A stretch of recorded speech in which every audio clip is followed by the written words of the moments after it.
Look, let's say you're socially anxious. Okay, so what happens when you're socially anxious? You go to a party, your heart's beating. Why? The party is a monster. Why? Because it's judging you. And it's judging you, it's putting you low down the dominance hierarchy, because that's what a negative judgment is. And that interferes with your sexual success. And that means that you're being harshly evaluated by nature itself. Right? So you are confronting the dragon of chaos when you go into the social situation. And so what do? You're like this, right? You hunch over, and that's low dominance. I'm no threat. It's like, well, that's not going to get you very far. You know, but that's a logical thing to do in the face of a tyrant. So I'm no threat. You know, you look at the king and you're dead. I'm no threat. I'm hunched over. And then what's happening internally? What are people thinking about me? What are people thinking about me? Am I looking stupid? Am I looking foolish? Geez, I'm awkward. I hate being here. Man, I'm sweating too much. It's all internalized, right? It's all self-focused. The eye isn't working. What do you tell people? Don't stop thinking about yourself, because you can't. It's like, don't think of a white elephant. White elephant, white elephant, white elephant. You can't tell someone to stop thinking about something because they get caught in a loop. What you do with socially anxious people is you say, look at other people. Look at them, right? Why? Because if you look at them, you can tell what they're thinking.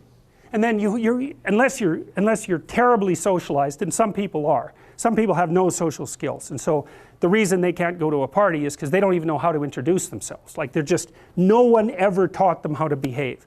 And so they're really good candidates for behavior therapy, because you walk them through the process of how you actually manifest the procedures that are associated with social acceptability. But most people aren't like that. They have the ability. So if they're really introverted and high in neuroticism, they can usually talk quite well to someone one-on-one. Why? Because they look at them. Well, if I look at you, it's another thing to do if you're ever speaking to a group of people. Never speak to the group of people. That doesn't exist. You talk to individuals, and then they reflect for you the entire group, because they're all entrained. So you look at one person, they broadcast to you what everyone's thinking, and you know how to talk to one person. So it's easy.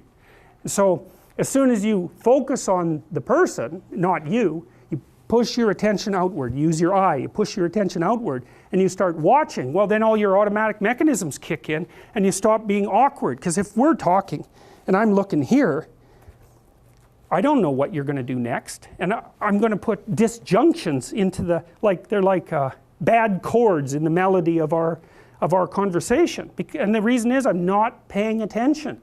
So that's why the eye is the thing at the top of the pyramid. It's like the thing that enables you to win the set of all possible dominance hierarchies is the eye. Pay attention. Pay attention. That's the critical issue. That's why the Egyptians worshipped Horus. That's why Horus was the thing that rescued Osiris from the depths. It's the capacity to pay attention. What do you pay attention to most? What your right hemisphere signals as anomalous. It attracts your attention. It's like, this isn't going quite right. I'm not looking at that. Wrong. That's what you look at. That's what you look at. What's not going right, because that's the terrible monster that might eat you, but it's also the place you get all the information. So that's why it's useful to have discussions with your enemies, because they will tell you things you do not know. And that's such a great thing, because if you don't know them, well, you're not very smart, are you? You know, there may be a time when you go somewhere that's the thing you need to know. And maybe your enemy will tell you why you're such a fool, you know, and a bunch of other things that aren't true too. But even one thing that's accurate, it's like, yeah, thanks very much, man, maybe I'll do some work on that, and I won't have to carry that forward. So, and then that's part of the reason, again, why the terrible predator, it's always the terrible predator that has the gold. It's like, it's the person who delivers the message you do not want to hear. So it's rough, but it doesn't matter. Life is rough.